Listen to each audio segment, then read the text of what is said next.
बिस्मिल्लाहिर्रहमानिर्रहीम। अस्सलाम वालेकुम नाज़रीन किराम।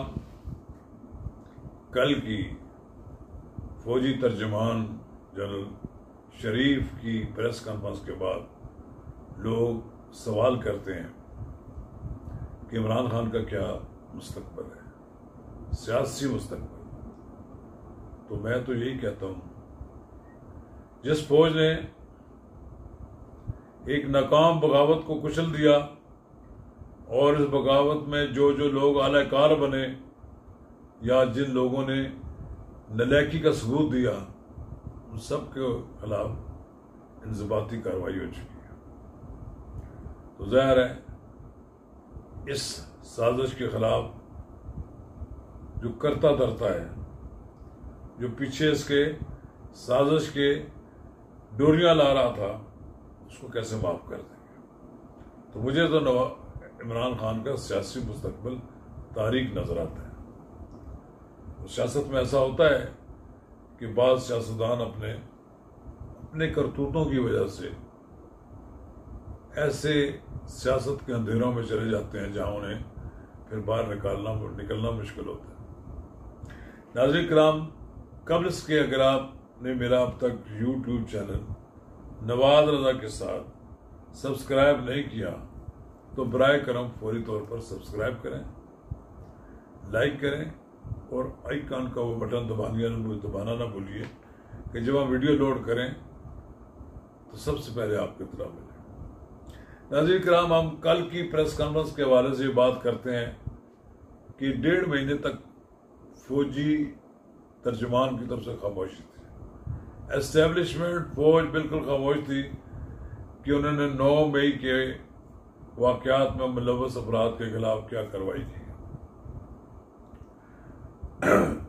सबसे बड़ी बात तो सामने आ गई कि उन्होंने लेफ्टिनेंट जनरल को माफ नहीं किया। यानी लेफ्टिनेंट जनरल कोर कमांडर होता है और कोर कमांडर जो अपने घर की हिफाजत नहीं कर सकता, वो इस कोर की क्या हिफाजत करेगा। उनकी सलाहियतों में जो कमजोरी पाई गई, उसकी वजह से उनको डिसमिस कर दिया गया। उनके साथ 2 और अफसर भी डिसमिस हुए, फिर 3 मेजर जनरल, 7 ब्रिगेडियर और दूसरे अफसरान को भी इंजबाती कार्रवाई हुई है उनके खिलाफ, और वो भी समझ लेंगे घर चले गए।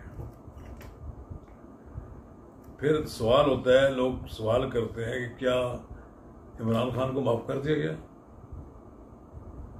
मुझे तो ऐसा नजर नहीं आता। इमरान खान इंतजार कर रहे हैं किस दिन उन्हें मिलिट्री कोर्ट में तलब किया जाएगा। 17 मिलिट्री कोर्ट्स काम कर रही हैं। सुप्रीम कोर्ट में ये केस ज़ेरे बहस है, लेकिन अभी तक सुप्रीम कोर्ट ने भी कोई ऐसा फैसला नहीं दिया जिससे फौज को अदालतें लगाने से मना कर दिया गया या कहा जाए कि फौजी अदालतें नहीं लग सकती। एक बात बड़ी वाज़ेह है कि मुल्की सियासत में बड़ा रोल था इमरान खान। इमरान खान अपने आप को अर्दगान समझने लगे थे और पाकिस्तानी फौज को वो तुर्क फौज समझ रहे थे। मुझे तो आज तक ये, जब मैं 9 मई का तस्वर करता हूँ तो मैं परेशान हो जाता हूँ कि किस तरह की इन्होंने मनसूबाबंदी की कि अगर इमरान खान को गिरफ्तार किया जाए तो आप फौजी तनसीबात पर हमलावर हो जाए। 200 मकामात की निशानदेही की है फौज के तर्जुमान ने। चकदरा पता नहीं कहां से दूर दुराज इसमें छावनियों पर हमले किए गए। और फिर देखें कमाल फौज का नज़्म ज़ब्त और सबरत अमल कि फौज ने रिएक्ट नहीं किया उस पर। कंट्रोल तो बाद में कर दिया सारा कुछ, लेकिन रिएक्ट इसलिए नहीं किया कि ताकि अगर जानी नुकसान होता तो कहा जाता कि फौज ने इतने लोग मार दिए। अब लेकिन सबको कानून के कटहरे में खड़ा किया जा रहा है। क्या वो लोग रियाद के मुस्तहिक हैं कि जिन्होंने GH गौ के निशान पर जूते मारे हैं और अपने पाँव मारे और उन्होंने उसके ऊपर पत्थर मारे। क्या उन लोगों को माफ किया जा सकता है जिन्होंने कर्नल शेर के मुजस्मे को तोड़ दिया? मैं GHQ के सामने देखा करता था, एक बहुत खूबसूरत तस्वीर थी, एक छोटी बच्ची फौजी जवान को फूल पेश कर रही है, वो भी तोड़ दिया।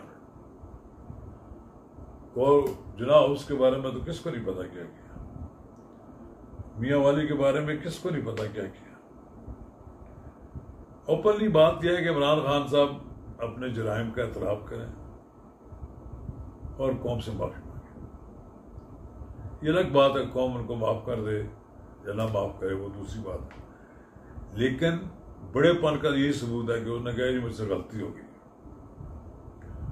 अभी लोग जो जवाब तलाश करते हैं, जी इतनी कार्रवाई कर रहे हैं ये तो वो जो रोकने वाले वो नहीं आए।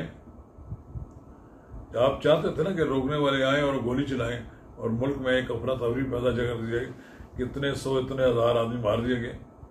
नहीं, कभी पाकिस्तान की सियासी तारीख में कांप जाते हैं हम, किसी की जरूरत नहीं हुई कि पाकिस्तान की मुसल्लह अफवाज के खिलाफ इस तरह बल में बगावत किया जाए। ये काम सिर्फ एक वक्त हुआ है, ईस्ट पाकिस्तान में हुआ है। ईस्ट पाकिस्तान राइफल्स ने बगावत कर दी थी, वो बंगालियों ने भी बगावत की थी। मुफ्ती बानी और ये दूसरे जो लोग थे, ये पाकिस्तान की मुसल्लह अफवाज के साथ लड़ रहे थे। लेकिन यहाँ कौन सी आज़ादी है? कहते हैं हकीकी आज़ादी। सारी जिंदगी आप यहूदियों के एजेंट रहे हों और मगरब के आप गीत गाते हों और उनके लिए काम करते हैं, और फिर उनको वहाँ पर जाकर अपना सॉफ्ट इमेज डेवलप करने के लिए आपने लोगों को सर्विसेज हासिल कर ली हो। किससे हकीकी आज़ादी हासिल करना चाहते हैं? अगर आप कहते हैं फौज से हकीकी आज़ादी हासिल करना चाहते हैं तो 2018 में जब आपने RTS बंद करवाकर आपके इक़्तिदार में जो लाने वाले लोग थे, क्या उन्होंने कोई अच्छा काम किया था? उनसे ही आज़ादी हासिल करना चाहते थे, वो तो चले गए। पाकिस्तान की तारीख में इन लोगों का किरदार भी फरामोश नहीं किया जाएगा जिन्होंने 2018 में RTS बंद करके 3 दिन में रिजल्ट नया तैयार किया और जीते हुए लोगों को हरा दिया। आपकी अक्सरियत कायम करने की कोशिश की गई, लेकिन फिर भी आपको इतनी अक्सरियत नहीं दी गई कि आप कुल्ली तौर पर हुकूमत बना सकें।